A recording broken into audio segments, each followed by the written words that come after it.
And now, aviation weather around Alaska.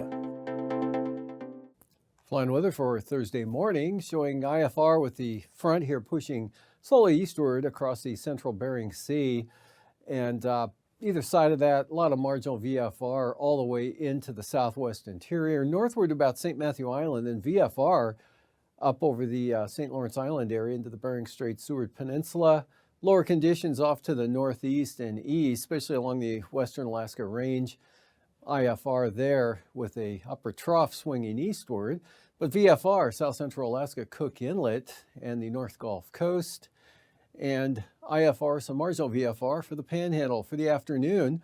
Just marginal VFR flying conditions across most of the southeast coast, but Yakutat westward here across southern Alaska, VFR, and some pretty good VFR extending northward through the west central interior to the Arctic coast.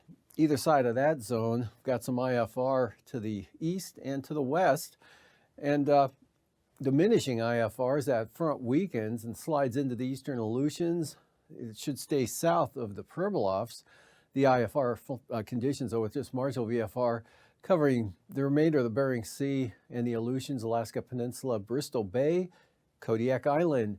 And then for the morning, again, a narrow band of IFR now slipping up to the Alaska Peninsula, but staying pretty stationary to the south of St. George Island with good flying or marginal VFR flying conditions with no IFR for the Aleutians. Bering Sea, marginal VFR here, Yukon Delta, Norton Sound, and Nunivak Island. Some IFR up over the western North Slope and Brooks Range area, possibly down into the portions of the Kobuk Valley.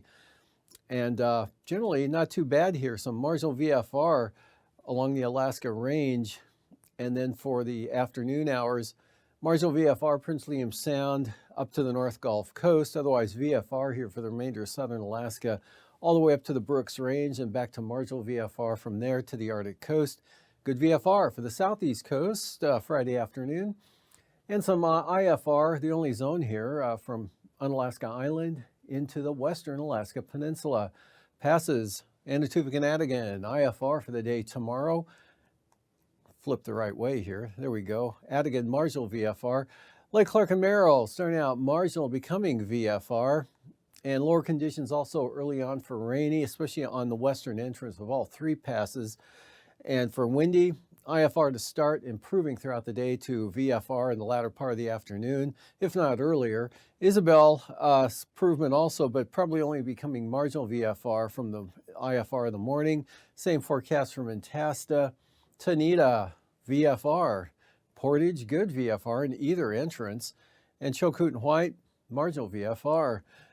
Freezing levels here, 2,000 feet, northern Bristol Bay, North Gulf Coast, about 4,000 to 6,000 or so, roughly 6,000 for the Panhandle there, and also over the southern Bering Sea and the Aleutians at about 6,000 feet too. So moving on to icing, got diminishing throughout the day, diminishing isolated moderate rime icing or mixed icing there for the southeast coast, and a zone of possible icing here with that weakening front pushing into the eastern Aleutians there, and also a couple of zones with those troughs cutting eastward there.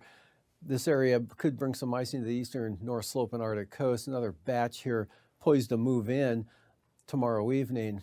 And the jet stream here, upper level low associated with those areas of moisture.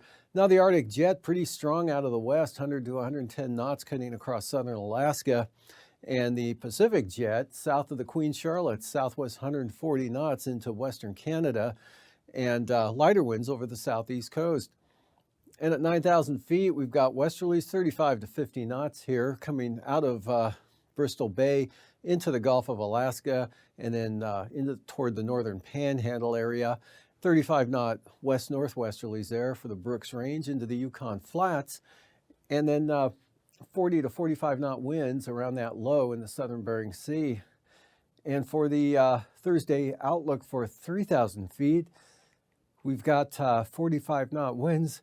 Oh boy. 45 knot southeast winds here for the Pribilof Islands, fighting off a sneeze, and 55 knots, but that's a narrow band of that up to the eastern Aleutians. Not too strong except for 35 knot westerlies across the Yukon Flats here in just south of that low over the eastern Brooks Range. And for the Gulf of Alaska, west-northwest, 35 knots. So moving on to turbulence, could be some light to isolated moderate turbulence there for the northern panhandle. Moderate chop possible here over the Yukon Flats area, and also for the eastern Aleutians and Alaska Peninsula. Otherwise, not too bad turbulence-wise anywhere around the state.